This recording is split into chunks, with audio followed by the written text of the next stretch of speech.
Hi, welcome to another video. This is actually the first part of a horse tutorial, a full tutorial that I'm hoping to have up on YouTube, and this will form part of my workshops as well. So this 12-minute video just takes you through the initial process after I've got the outline down of getting something down on paper, basically. It's something I use for pieces that I draw on toned paper. I don't really use this process on white paper, and I couldn't really tell you why, to be honest.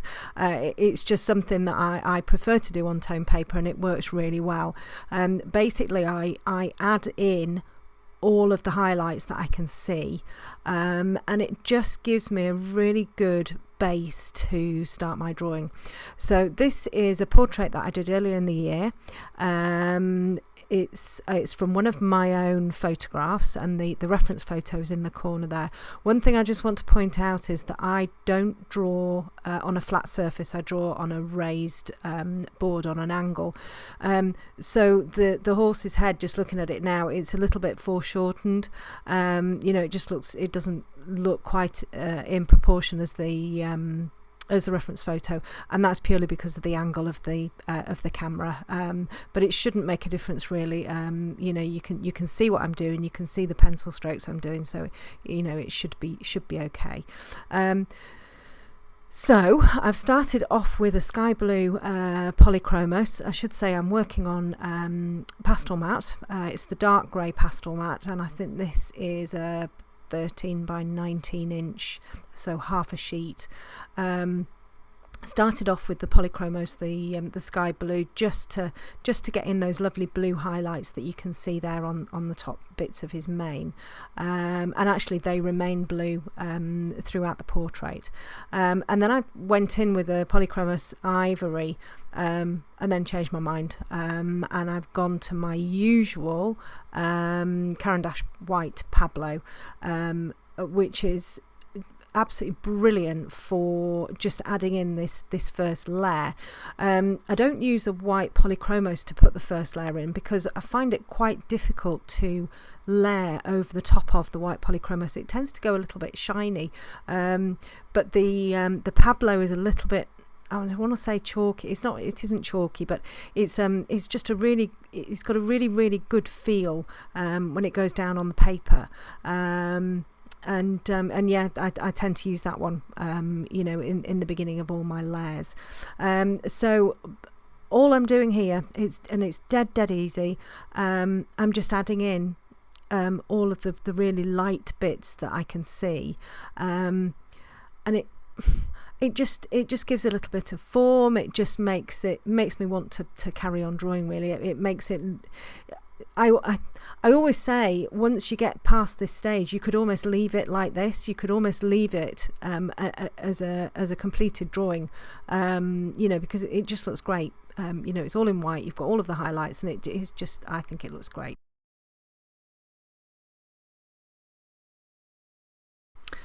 So when I'm adding the white Pablo in as this first layer, I'm just making certain that I am following the direction of the fur, the direction that the hair lies, which is incredibly important for animals, because that basically, the way the hair lies is how the hair lies over the bone structure, and that's what's going to give you realism. That's what's going to make your drawings look real.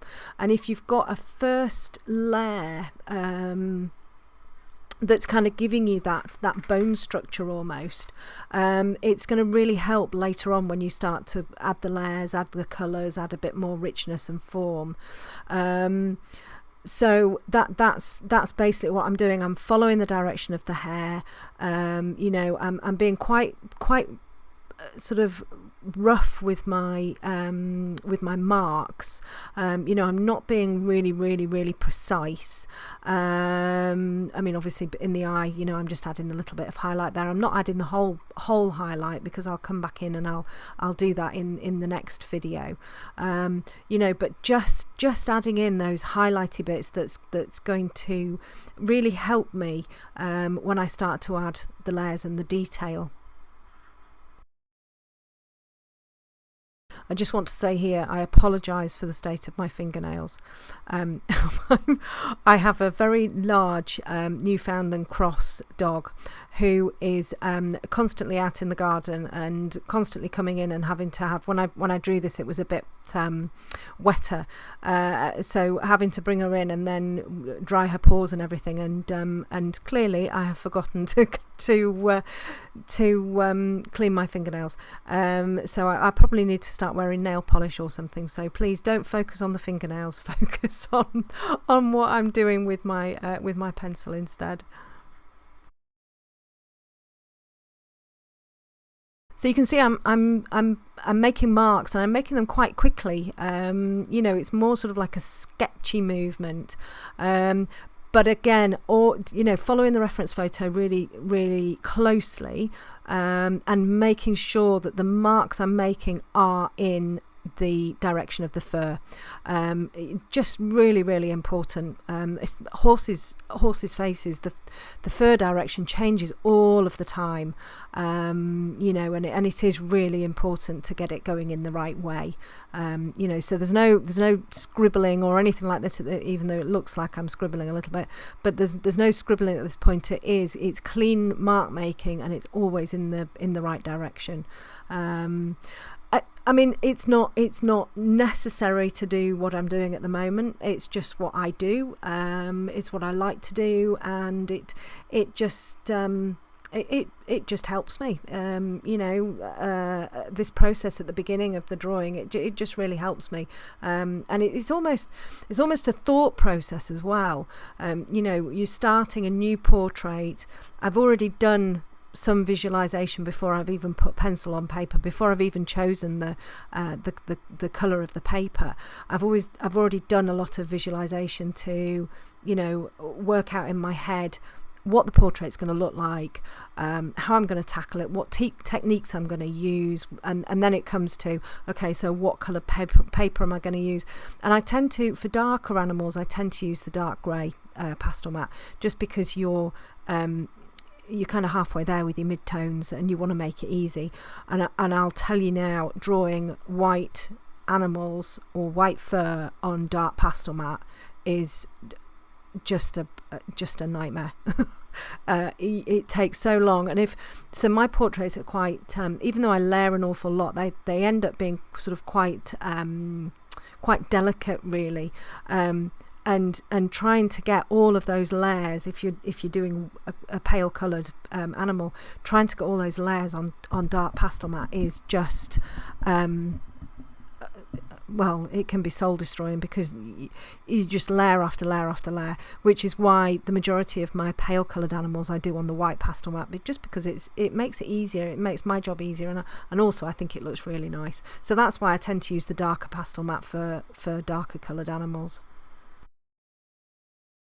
So I also get asked quite a lot how I get my outline down on my paper, and I would video it, but sadly it's done mostly in the dark because I use a combination of projector, a measuring tool called a wing divider, and freehand.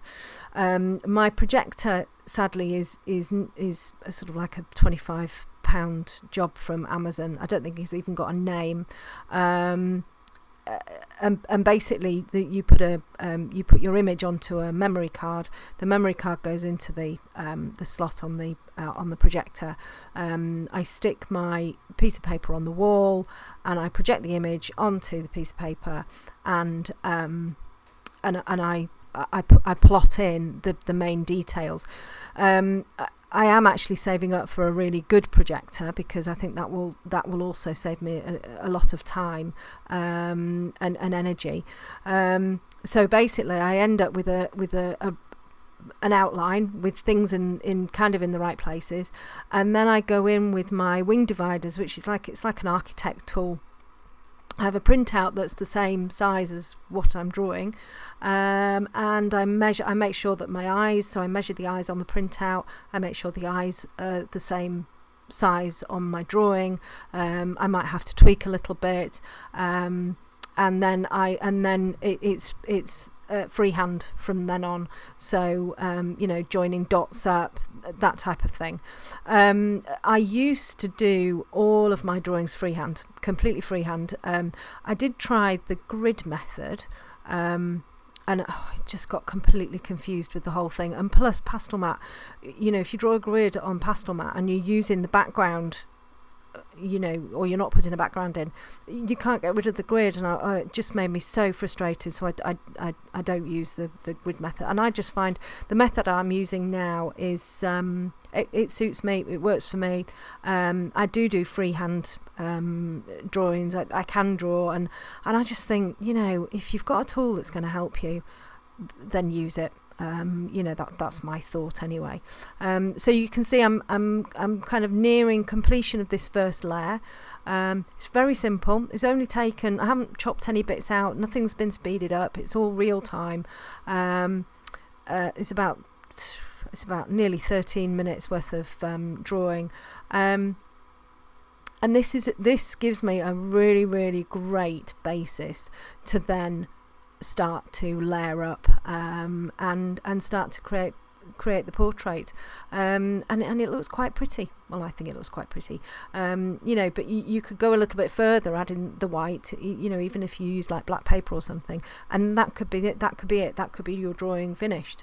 So and that's maybe why I do it, I don't know, so I start off with something a little bit pretty, so I've actually filled the paper with something,